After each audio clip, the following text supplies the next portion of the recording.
Welcome to Clear the Clutter. My name is Margaret, and this podcast is where I give you practical and spiritual advice to get your time back so you can finally spend it how you really want. Hello. Welcome to today's podcast. So, we are going to be talking about today breaking up overwhelming tasks so we can get some shiznit done. So, of course, that's probably not the actual title. The actual title is How to Break Up Overwhelming Tasks, Get Things Off Your Plate, and Get Stuff Done. Reality, let's break up some overwhelming tasks and get some shiznit done. So, I am going to have a little mini confession.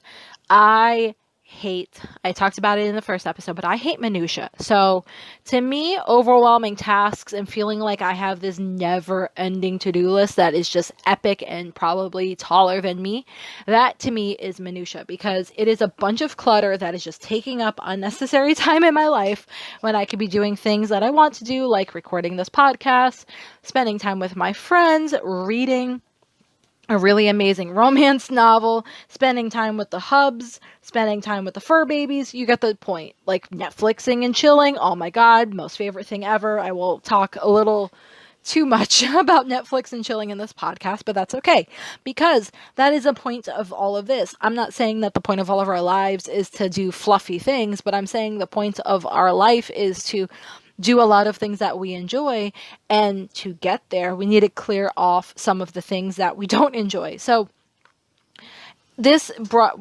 topic was thought of because I was talking with my dad a while ago, and he was like, oh my God, I just have so many things to do. And he started listing all these things off, and I'm like, well, Dad, why don't you try the system I use? Because it doesn't, no offense, but it doesn't really seem like you're getting anywhere. It seems like you're just treading water. I actually learned this system and I tweaked it, but I learned the basis of the system from an amazing project manager that I worked for when I worked in corporate probably 6 or 7 years ago at this point. And it is amazing. But the best thing I like about it is the way I run my system. It's very portable, but it's also visual, because again, most of us are visual creatures. We need to see things to make sure it's actually out of our brain. You can't just, think it, and say, oh, it's on my thoughts to-do list. No, it actually has to physically be on a to-do list.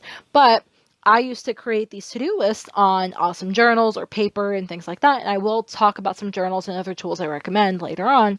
But I would write all this stuff down, and then I magically wouldn't have the right journal on me, or I wouldn't have the right tool on me. And so I noticed I was writing this to-do list in multiple places, and I was also adding and missing things depending on which list I looked at. So I wanted a master to-do list, if you would, that kind of captured my entire life, because I am a whole person. I'm not just a work person, or just a wife person, or just a fur mommy dog cat person, or the other parts of me. I am one entire person. So I wanted a to-do list where everything was on there, so I didn't feel like I was constantly missing something.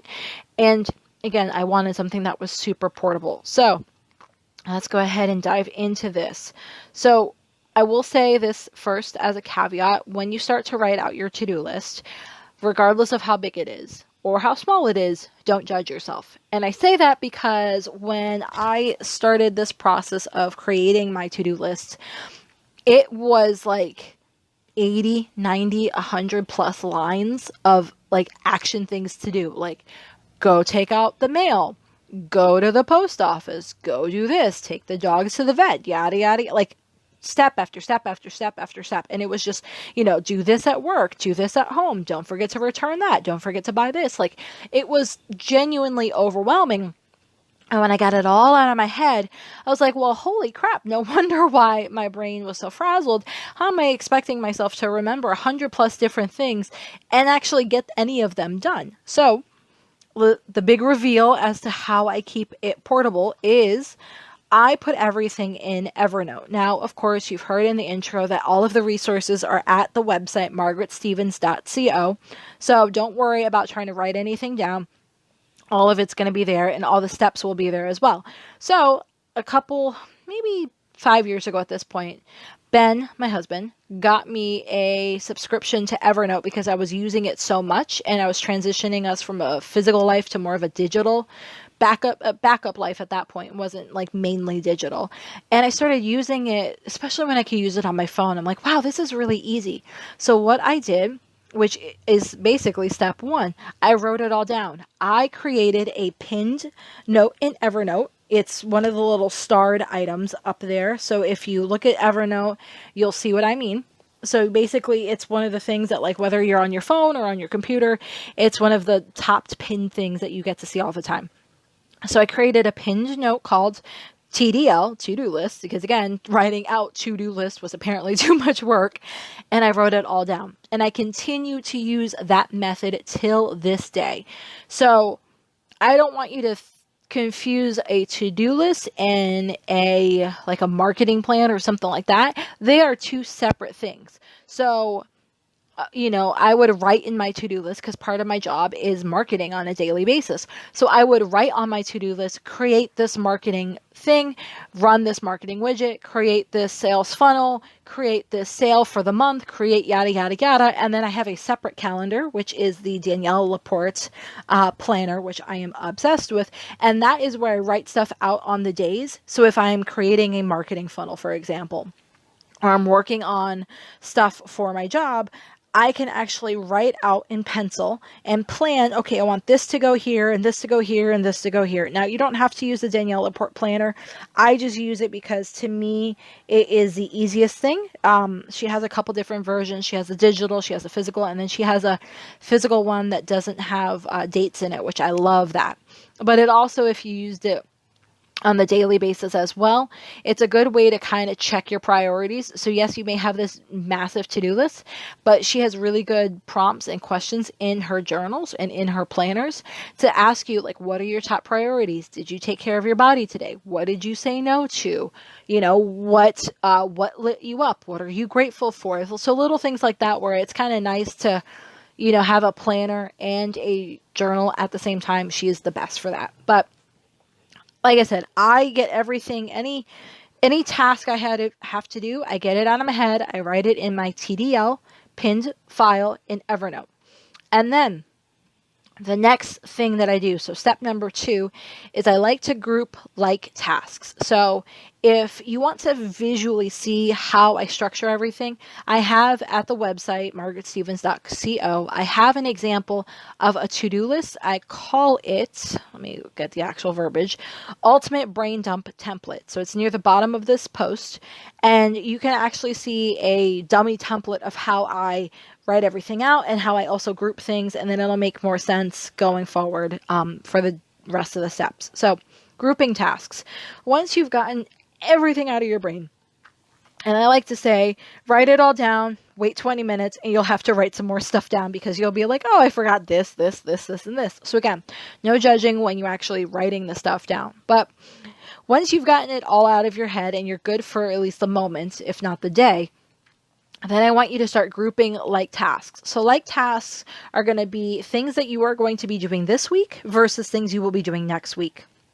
And I want you to categorize it this week and have a section.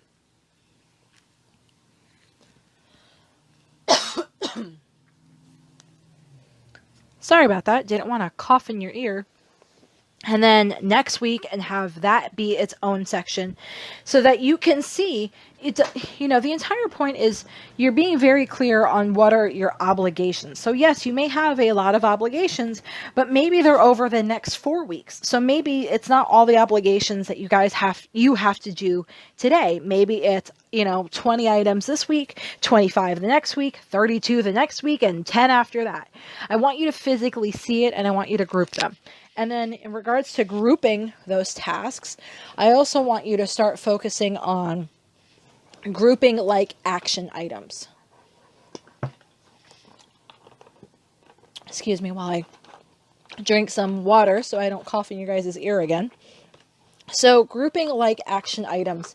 So if you're looking at your to-do list for this week and you have written out a bunch of different things, I want you to notice and pay attention. Okay, how many people do you have to call? Cool. You've got 6 people to call this week. Let's put them all back to back to back to back. So I don't want you to, for the podcast example, I don't want you to have, drive and return this, call this person, email that person, call this person, you know, Facebook message this person, call that person. You see how I like it's actually something, call, something, call, something, call.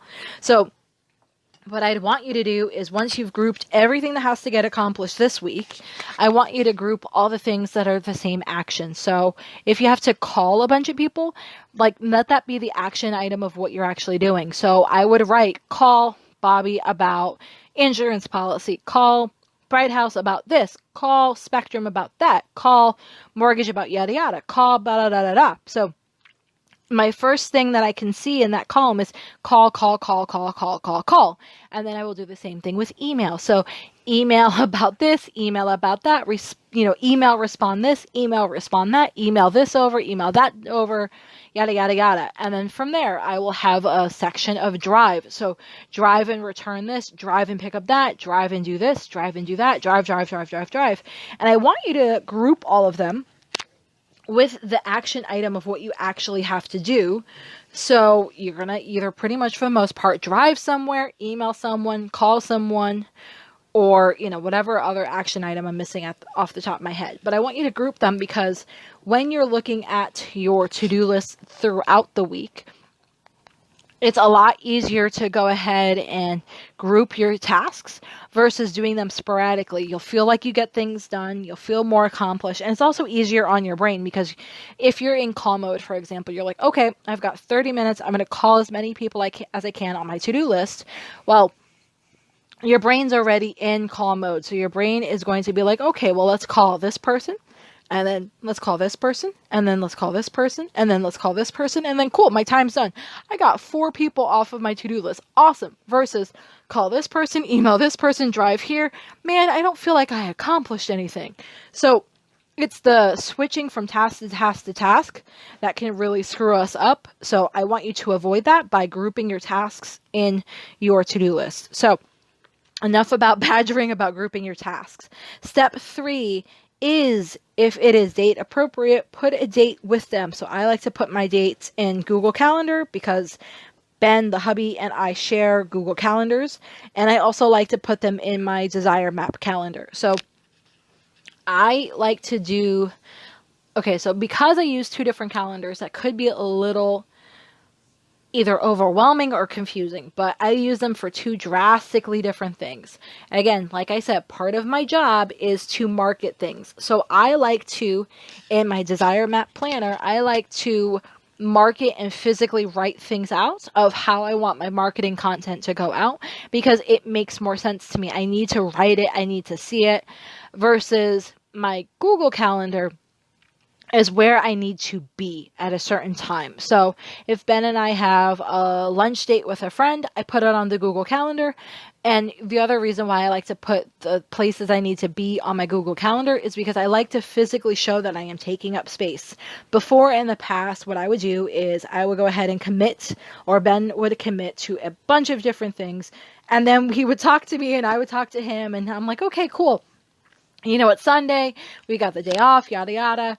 And, oh, by the way, I committed us to A, B, and C. He's like, well, crap, I committed us to D, E, and F. And we're like, oh, crap, we're committed to 6 things because we didn't talk to each other. And somehow we would either figure out how to dump one or combine one, and we would hit everything else that we could.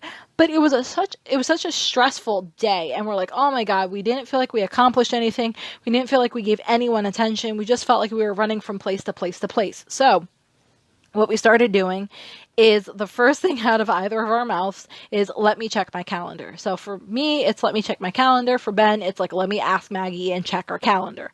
And so what we started to do is I actually would write, okay, go to dinner with the in-laws, but I would even put the appropriate time in my calendar. So if we were meeting them for dinner at 6 and I knew, okay, we're going to eat dinner, we're going to do dessert, and then we're probably going to go over to their house afterwards and chill and just hang out and catch up because I really love my in-laws. He loves his parents. Or same thing with my parents. We're going to do this, this, and this.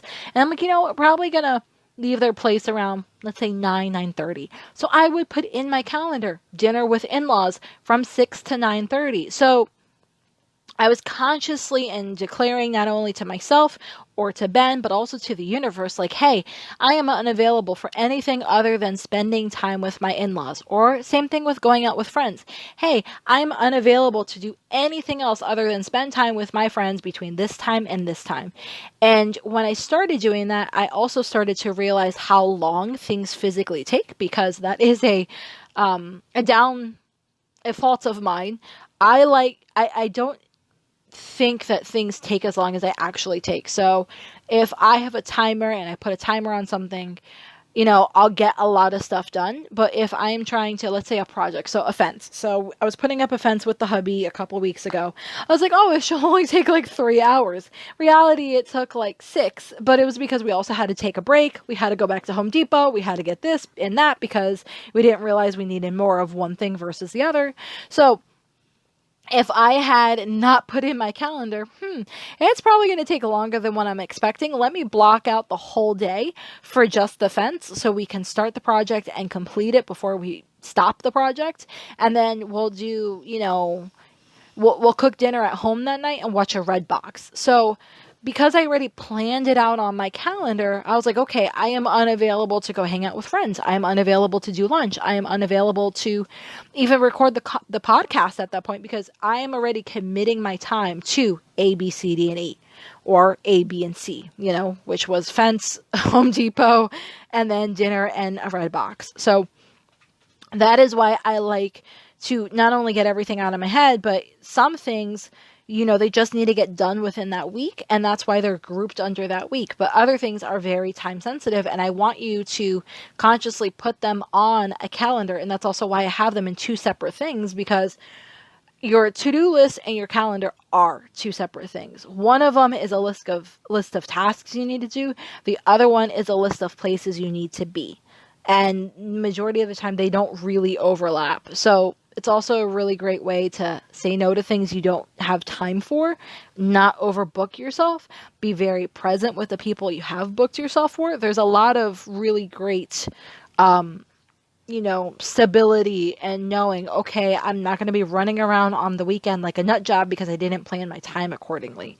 And mind you, you can use a paper calendar for this. The only reason why I don't, even though I am super obsessed with the Danielle Laporte one, is because I surprisingly, I must call it into my life. I always have people asking me, hey, can you do this? Or hey, do you want to do that? And of course, I never have my planner with me. So to make life simple and make it easy, I have my to-do list in Evernote, which literally is everywhere with me. It's even on the hubby's phone. So if I don't have my phone or if my phone's down, I can take his phone and I can pull up my to-do list. So literally it's everywhere. And then same thing for my calendar. Because I duplicate everything that is on our calendar to Ben's calendar, whether I'm on my phone because I seem to kill my phone battery a lot, or I'm on his phone, we both are on the same page of what is the responsibilities of the things that we have to take care of in our life. So that is step 3 as to why you should put dates to the things that are time sensitive. Step 4 is cleaning up tasks to single items.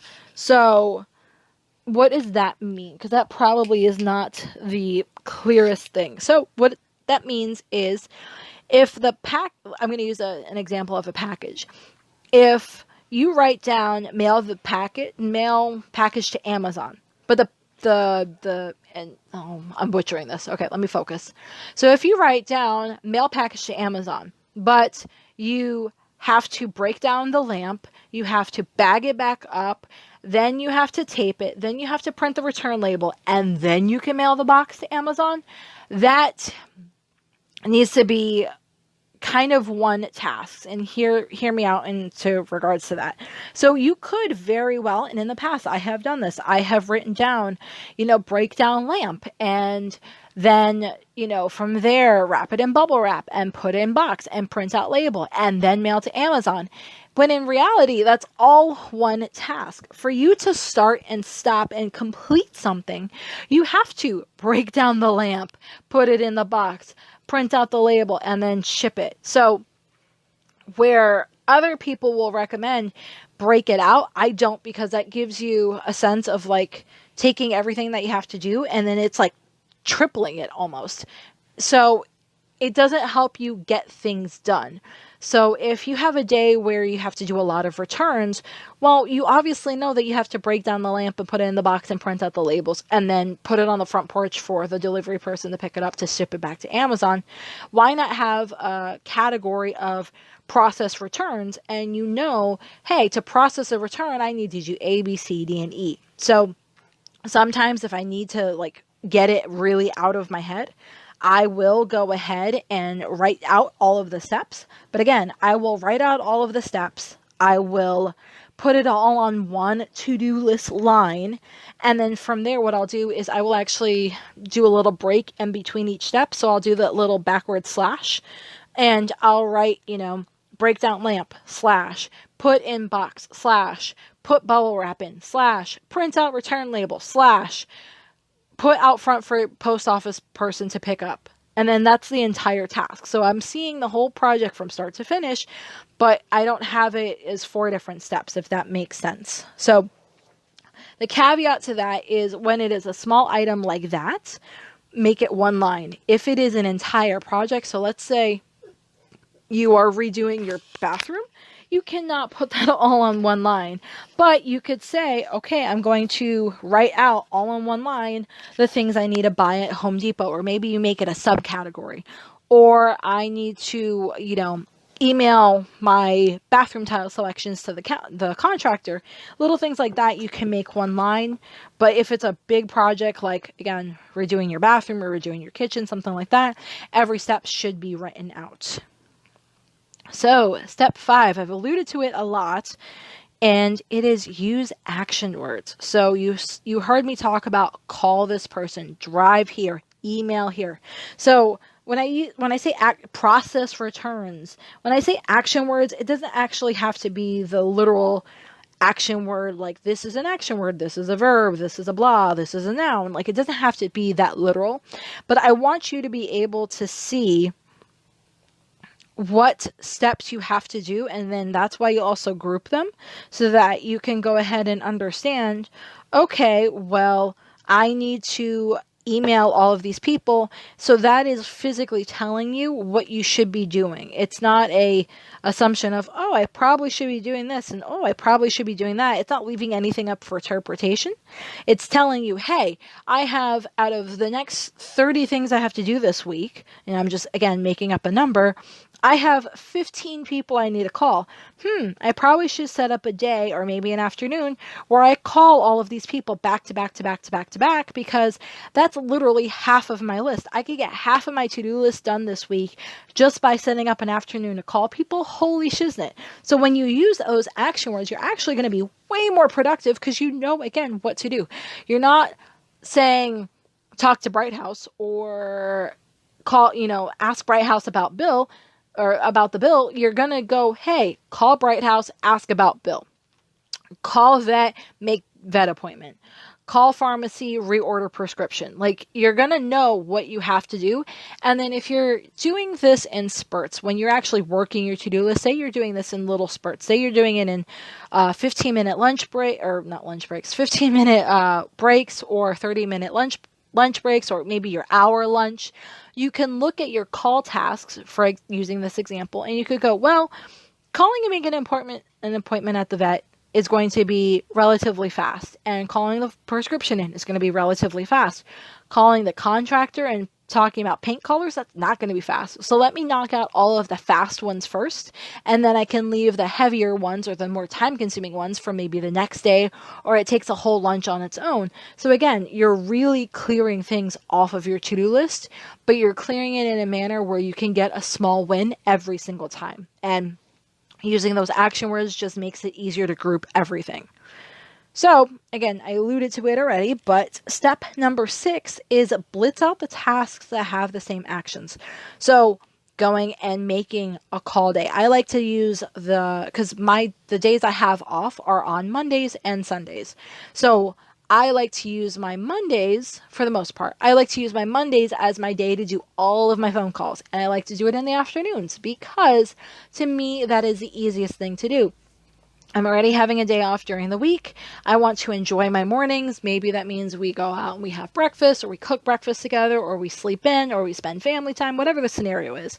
But I like to enjoy my mornings. And then my afternoons, I like to call the crap out of everyone. So I go back to my to-do list and I'm like, okay, assuming everything is not urgent and I have to call that day, I'm going to set up all my calls for Monday so I know I'm going to be emailing and responding to other things and doing my, driving to the grocery stores and doing the returns and all of the other minutia of life. I will be doing that throughout the week, but Mondays is my call day. Or another one is I have certain days that I pay all of my bills. So again, short of making sure that I don't have a bill that's going to be late, I take all my bills, I bundle them up, and then I pick, like most of the time it's the 1st and the 15th. I pick the 1st and all of the bills that are due from the 1st through the 16th. I pay all of them in one go because again, it's so much easier. And then same thing for the 16th or the 15th. From the 15th to the 1st, I pay all of those bills. So there is a little bit of overlap, but it's just because I don't want to be late on anything. And you never know what day the 1st is going to fall on or the 15th is going to fall on. So blitzing out those common tasks, again, your brain is in the right processing place. It's already expecting you to do the same thing that you just did.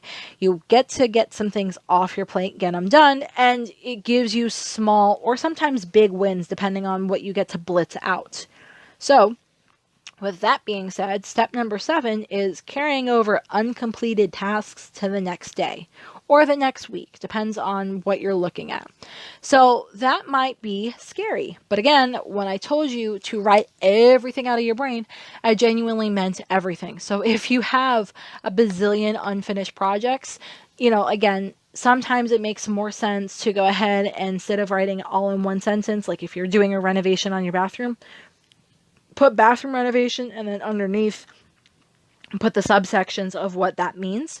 But I want everything out of your head. I want you, and this is the scariest part, but you have to trust me on this. I want you to see how complicated you've made your life. And I'm not saying this in a way to judge you. I'm not saying this in a bad way of like, oh, you are a bad person because you have you have 200 action things to do on your list. You're not bad. You're just unaware. And again, I learned this from a project manager because we would have clients these are high-level IT clients, and we were dealing with software for healthcare, and it was a very, detail-oriented and important job. Like you could not mess up because this was compliance issues. And regardless of the compliance issues and the fines, you were dealing with someone's, access to medication. So you really couldn't mess up because morally you'd be a horrible person. And then financially you would get your ass handed to you because of a fine. So when we would have clients email us and email us and email us and yada, yada, yada, yada, yada, ask. What the project manager taught us to do is if it was like a 30-second thing, go ahead and fix it. But if it was anything other than that, we would say, okay, we're adding it to the punch list. So I'm helping you build a punch list for your entire life that you can use with you throughout your career and you can use it going forward. But we would take those tasks and we would add them to the punch list. And then we would put, Jane, 722, and then whatever, the next column over, because we did this in Excel, the next column over would be the request, and then we would put a priority next to it. So the project manager overall running the project on the other side, the actual client, they would see, oh, wow, Jane requested 15 different things. Like, are these really important? And then when we would have our status meetings with the clients, we would go, okay, we sent over this document. It's the, project punch list. Have you had a chance to review it? And most of the time we would send it like either the morning or the day before. And the project manager would say, yes, I've had a chance to review it. And then we would say, do you have any questions in regards to the priorities of things? So where in project management world, we use priorities in life world, I want you to use this week, next week, the week after, like 4 weeks of the month. So the project manager would go through and say, hey, I made, my changes are in, magenta. And these things that were medium priority, bump them to low. And this one thing that was a low priority, bump it to high.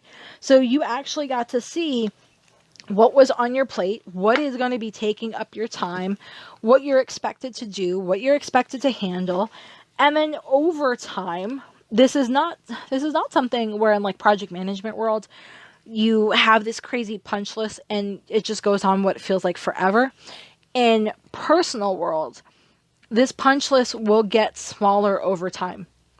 Now, it's going to either get smaller because you just stop adding so much stuff to your plate. So maybe instead of doing all of the home renovations yourself, maybe you hire a handy woman and she helps or he helps with a chunk of the renovations. Or maybe you're finally done with the renovations, so there's no more needing to add that to your list or whatever the scenario is.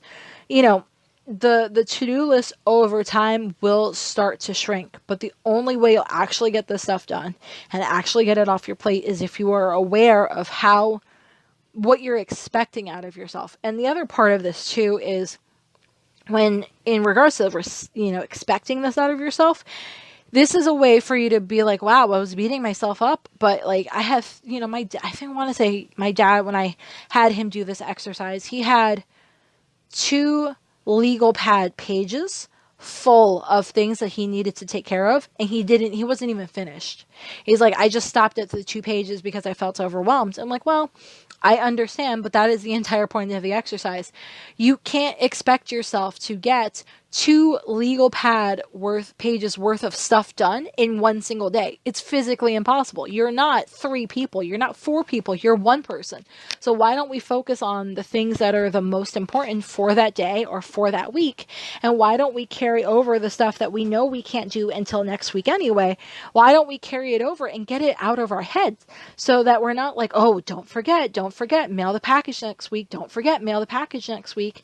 Instead, we're like, okay, well, what can I focus on this week? And it starts to help you shift your priorities, shift your perspective, and again, going back to all of it, get stuff done, get things off your plate so you can do the things you want to do. You can spend time with your family. You can go relax. You can indulge in some Netflix and chilling. But if you don't get the stuff off of your plate, then you're just going to have that low level anxiety of, oh, I have all of these things to do. I feel so guilty for relaxing.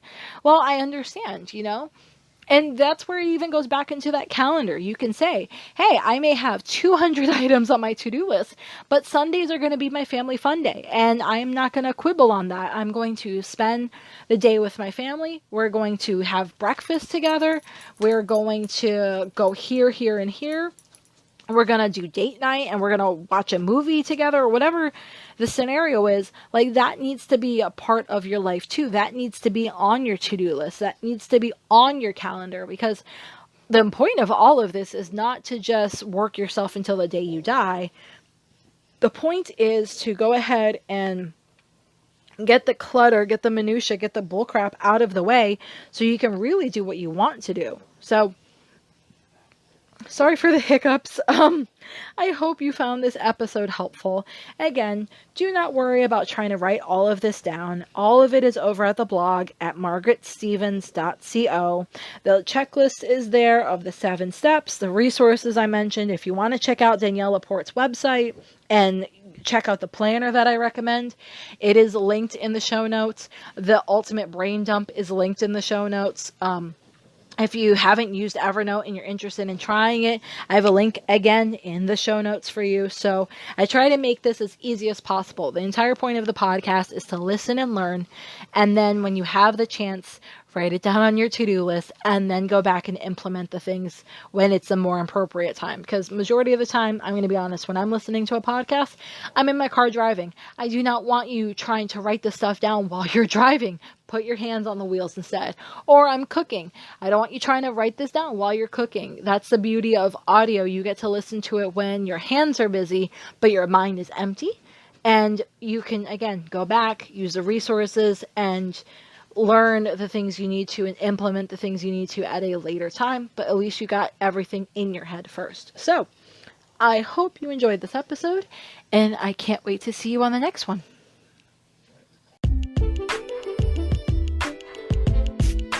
Have a burning question for me? Want that link I was talking about? Get access to all the resources and links that were mentioned in this episode and others over at margaretstevens.co. And if you haven't, don't forget to sign up for my VIP list where I share special bonuses, pre-launch coupon codes, and advice I don't share anywhere else. Thanks for listening.